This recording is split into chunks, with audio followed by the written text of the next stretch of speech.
வணக்கம் நண்பர்களே. தமிழக அரசுக்கு அடுத்தடுத்த தேரடி இறங்கிக்கிட்டே இருக்குது. என்னன்னு கேட்டிங்க அப்படின்னா, செந்தில் பாலாஜி அமைச்சர் ஏற்கனவே ஒரு வழக்கில் மாட்டி சிறையில் இருக்கிறாரு. அவருக்கு தொடர்ந்து 24 முறையாக இன்னும் ஜாமீன் கிடைக்கல. தொடர்ந்து அப்பீல் பண்ணிக்கிட்டே இருக்கார்.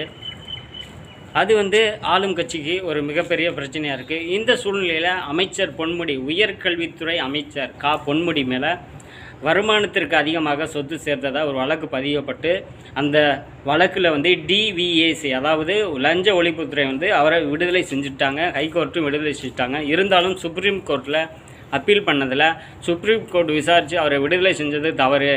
அவர் வருமானத்திற்கு அதிகமாக சொத்து சேர்த்துருக்கிறது உண்மைக்கு நேராக ஆதாரத்தோட தெளிவாக இந்த வழக்கு நிரூபிக்கப்பட்டுள்ளது. அதனால் கண்டிப்பாக அவர் சிறை செல்வது உறுதி. அவருக்கு உண்டான தண்டனையை நாங்கள் அறிவிக்கிறோன்னு சொல்லிவிட்டு ஒரு 2 நாள் கேப் கொடுத்துட்டு அறிவிச்சிருந்துறாங்க.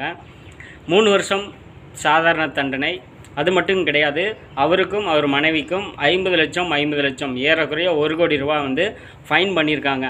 அந்த ஃபைனை நீங்கள் ஒரு கட்டலை அப்படின்னா மேற்கொண்டு 6 வருஷம், அப்போனா 3 வருஷம் நீங்கள் ஜெயிலில் இருக்கணும் அப்படின்னு சொல்லி அறிவிச்சிருக்காங்க. இது தமிழக அரசியல் மட்டுமல்லாமல் இந்திய அரசியலில் ஒரு மிகப்பெரிய தாக்கத்தை ஏற்படுத்தியிருக்கு. என்ன காரணம்னா, இன்னும் ஒரு சில மாதங்களில் மாநிலங்களவை தேர்தல், அதாவது மக்களவை தேர்தல் நடக்கப் போகுது. அதுக்குண்டான நடைமுறைகள் தேர்தல் கமிஷன் நடைப்படுத்திக்கிட்டு இருக்கும்போது திடீர்னு இப்படி ஒரு செயல், அதாவது இப்படி ஒரு நிகழ்வு ஏற்பட்டுள்ளது உண்மையிலுமே அரசியல் களத்தில் எதிர்கட்சிகளுக்கு ஒரு மிகப்பெரிய சப்போர்ட்டாக இருக்குது. ஆளும் கட்சியான திமுகவுக்கு ஒரு மிகப்பெரிய ட்ராபேக்காக இருக்குது. என்ன காரணம்னா, நம்ம துறையில் இருக்கிற ஒரு அமைச்சர் இது மாதிரி ஒரு கன்விக்ட் ஆகியிருக்காரு, ஒரு வழக்கில் ஒரு தண்டனை கொடுத்துருக்காங்க அப்படிங்கிறது நிச்சயமாக மிகப்பெரிய ட்ராபேக் தான். இருந்தாலும் இதில் திமுக மீண்டு வருமா, வெற்றி பெறுமா, மாநிலங்களவை தேர்தல் அது மட்டும் கிடையாது. சென்னை, செங்கல்பட்டு, காஞ்சிபுரத்தில் வெளுத்து வாங்குச்சு மழைனாலையும் திமுக மேலே ஒரு அதிருப்தி இருக்குது. அதை ஆனால் இதெல்லாம் எதிர்பார்க்காத விஷயங்கள். மேற்கொண்டு அப்புறம் பார்த்திங்கன்னா, சென்னை, காஞ்சிபுரம், செங்கல்பட்டு போன்ற பல மாவட்டங்களில் பாதிக்கப்பட்ட நபர்களுக்கு ரேஷன் கார்டு அடிப்படையில் ஒவ்வொரு குடும்பத்திற்கும் 6000 ரூபா உதவித்தொகை வழங்கியிருக்காங்க. சரி, ரைட்டுடா, இந்த பிரச்சனை தான் ஓஞ்சிச்சு அப்படின்னு பார்த்தோம்னா, திடீர்னு பார்த்திங்கன்னா திருநெல்வேலி, கன்னியாகுமரி, தூத்துக்குடி மாவட்டத்தில் அடி ஊற்றுன்னு ஊற்றுது. முப்படைகளும், அதாவது விமானப்படை, தரைப்படை, கப்பல் படை 3 படையும் இறங்கி துரிதமாக வேலை செஞ்சுக்கிட்டு இருக்காங்க. இருந்தாலும் அங்கே நிவாரணப் பொருட்கள் சரியான நபர்களுக்கு கிடைக்கல.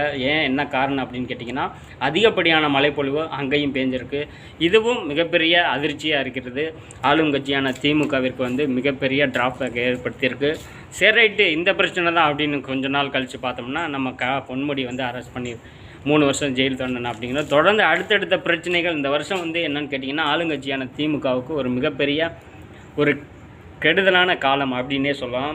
என்ன காரணம்னா, சென்னை, காஞ்சிபுரம் மலை, பொன்முடி, செந்தில் பாலாஜி அரசு கைது. அதே மாதிரி பார்த்திங்கன்னா, கன்னியாகுமரி, தூத்துக்குடியில் மழை அடித்து வெளுத்து வாங்குது.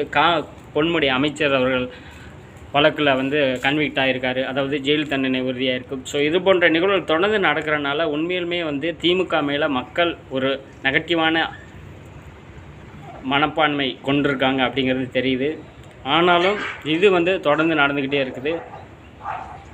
கூடிய விரைவில் இதுக்கு ஒரு முழுமையான தகவல் கிடைக்கும் அப்படின்னு நாம் எதிர்பார்க்குறோம். Thank you friends.